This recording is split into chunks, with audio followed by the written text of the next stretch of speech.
it's still extremely early in these markets. So like you can lose a bag real quick if you're not like in it.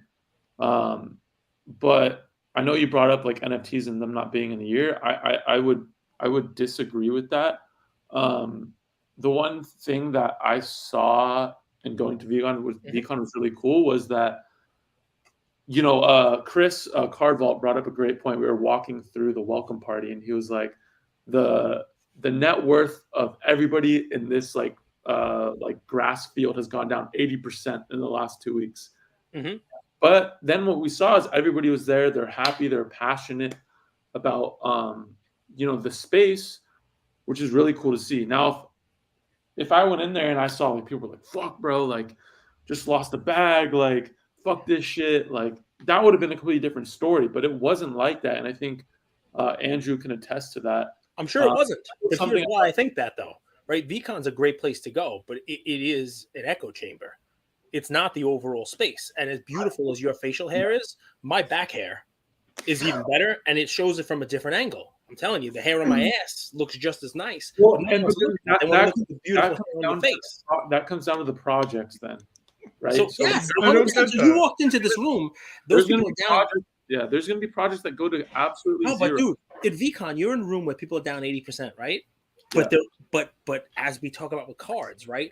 Most of them are they're down 80% because they took their tiny bags and exploded them to a huge amount that allowed them to be down 80%. If you took a look at that 2-year chart for them, year and a half chart, 1-year chart, whatever it may be, Yeah. you're going to see that their bags are still bigger.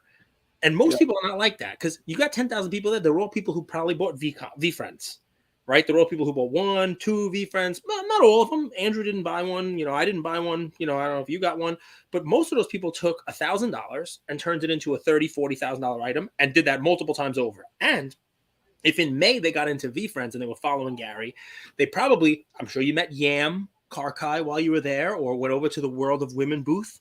But Gary basically turned that into a money machine for anybody who followed him. That thing was printing out. The art is sick. It was sitting there for days. Nobody cared about the art. The art became sick after it was valuable. I can have my kids' kindergarten class do the same exact art. It's interchangeable art on a bald head. And what happened was Gary said, "Hey, I'm minting this now." And boom, it sold out in 2 seconds. And he made thousands of dollars for more people. And yes, they're down 80%. But that thing minted at 0.07. Most of those people got in. He brought in Logan Paul. He brought in all these people into World of Women and other Wolf.game and other bullshit that's out there, right? All money-making, cash cow, you name it, make the wool, right? And those people, they got in, even if they got in at a half ETH, whatever, that thing went up to 10. Now it's down to 3 and change, but still, 3 and change is way more than 0.07 that he got him in at. So that VCon, people better be happy there, because if they're not happy there, whoo!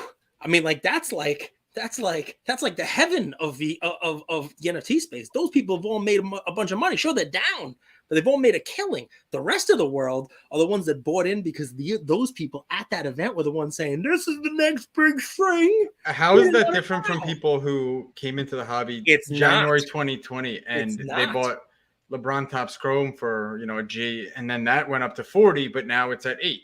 How many of those people you think are going to stay? For card people or for NFT people? Card people. And the difference, of course, is that cards have a base of millions of collectors. Yeah. NFTs do not.